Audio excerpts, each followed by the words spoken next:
In 2021, a $4.3 billion promise rose over the Las Vegas Strip. Resorts World, the most expensive resort in city history, boasting tech luxury and 3,500 rooms. But in just 4 years, revenue has crashed 22%, profits have plunged 75%, and urgent questions now surround this ghost resort's collapse. What triggered Vegas's most ambitious dream to unravel so fast? On June 24, 2021, the doors of Resorts World Las Vegas swung open to a city used to spectacle, but rarely on this scale. The $4.3 billion price tag was more than a record. It was a declaration. Genting Group, a global gaming powerhouse, set out to redefine the North Strip with a property that stretched across nearly 88 acres, rising where the Stardust once stood. 3 hotel towers, Hilton, Conrad, and Crockford's, combined for 3,506 rooms, each promising a new standard of luxury. The casino floor spanned 117,000 square feet, and a 5,000-seat theater was built to lure international headliners and crowds alike. Outside, a 100,000-square-foot LED facade wrapped the building in moving light, one of the largest digital canvases anywhere in the world. From the start, the vision was clear. Technology would be the heart of the experience.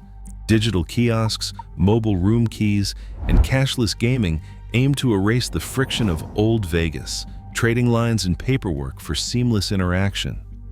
Marketing campaigns called it the future of hospitality, a place where AI-powered service and global flavors would draw a new generation of guests. Genting's leadership spoke of a flagship, a symbol that would anchor the North Strip and set the pace for the city's recovery after the pandemic. The anticipation was electric. For a moment, it seemed like Las Vegas had found its next great marvel, a property built not just to compete, but to lead. The stakes and the expectations had never been higher. By the spring of 2025, the numbers told a story that no amount of marketing could disguise.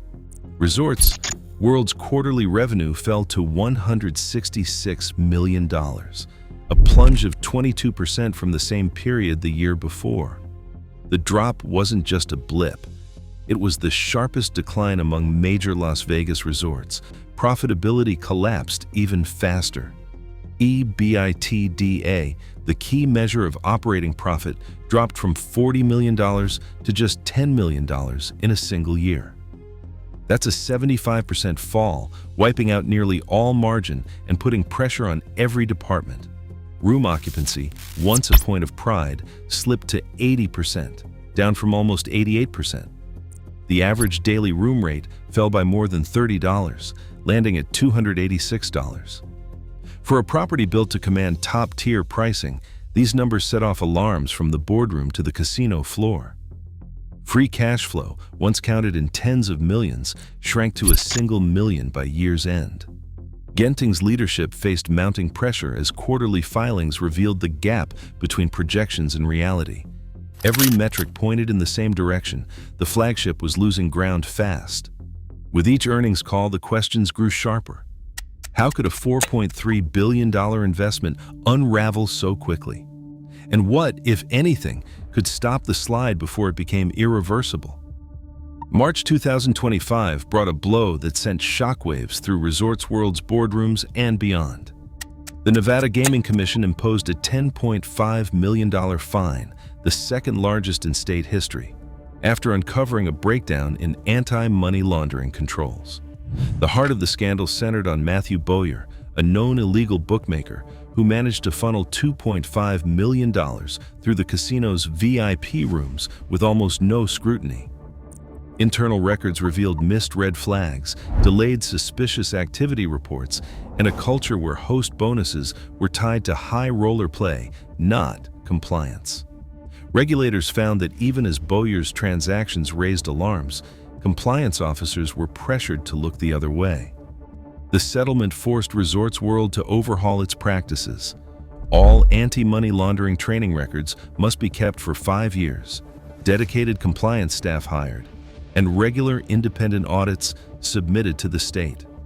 These new rules pulled staff away from guest service, slowed VIP operations, and left the property's reputation with high rollers in tatters. Summer 2024 brought a very different kind of spectacle to Resorts World's lobby. The hotel's digital check-in system, the centerpiece of its tech-forward promise, failed for nearly 3 hours. Guests arriving from all over the world found themselves trapped in a sea of luggage and confusion. Kiosks blinked error messages, mobile keys wouldn't activate, and the front desk, designed for minimal human contact, became the only lifeline. Staff, many with less than 8 months on the job, scrambled to explain the outage with little guidance. Training hours had been slashed in recent months, leaving workers unprepared to troubleshoot or calm the growing crowd. Tempers flared as lines snaked through the lobby and into the casino. Some guests abandoned check-in altogether, dragging suitcases back toward the taxi line. For a property built on the promise of seamless luxury, the outage exposed just how fragile the experience had become. The technology that was meant to set Resorts World apart now left both guests and employees stranded, turning a simple arrival into a test of patience. Late 2024 brought a spectacle that would haunt Resorts World's reputation far beyond the Strip. The Mr. Beast experience, pitched as a viral pop culture event, spiraled into chaos almost as soon as doors opened. Guests waited for hours in snaking lines, only to find empty food stations and staff unable to keep up. Refund demands piled up at the ticket desk, while frustration boiled over in real time. Videos of the disaster flooded TikTok, Twitter, and Instagram, capturing the confusion and disappointment. Within 24 hours, millions had seen the mess unfold, with hashtags and reaction clips amplifying every misstep. The backlash was swift and overwhelming, transforming a high-profile partnership into a cautionary tale overnight. For Resorts World, the event's collapse became a symbol of deeper cracks, operational breakdowns, staffing cuts, and a management team out of sync with its own promises. In the echo chamber of social media, the damage spread faster than any official apology ever could. Wynn and Encore stand just across the street, their names synonymous with high-end service and unwavering brand loyalty. Fontainebleau, gleaming and new since its December 2023 debut, draws curiosity and crowds with every convention cycle. These giants aren't just neighbors, they're formidable rivals, each commanding higher occupancy and room rates even as overall visitation slides. According to the Las Vegas Convention and Visitors Authority, convention bookings have dipped and citywide visitation has fallen by double digits since mid-2024. Fewer large events mean emptier midweek corridors and slower casino floors. Guests who once filled Resorts World's towers now split their stays or chase deals elsewhere. The Strip's visitor pool is shrinking, but the competition for every guest has only intensified. To keep pace, Resorts World turns to steep discounts and promotional offers, but each cut erodes the margins needed to support a $4.3 billion investment. Against this backdrop, the pressure to adapt grows sharper with every passing quarter. Genting's answer to the mounting crisis arrived in early 2025 under the banner of Resorts World 2.0. New leadership took the reins, bringing a sharper focus on compliance, profitability, and restoring guest trust. The most headline-grabbing move was the elimination of resort and parking fees for the summer, a dramatic break from Strip convention intended to lure back price-sensitive travelers. Behind the scenes, the property upgraded its management systems and set internal targets for occupancy, room rates, and guest satisfaction. The first signs of progress appeared quickly. In the second quarter of 2025, revenue climbed to $180 million, up 8% from the previous quarter. Operating profit nearly doubled to $18 million, offering a rare glimmer of hope after months of decline. Genting's statements touted the early gains as evidence that the turnaround was working, and some analysts acknowledged the improvement. Still, the numbers remained well below the $50 million in quarterly profit posted just a year earlier. For all the optimism, the recovery felt tentative, a fragile balance between cost-cutting and the promise of renewed luxury.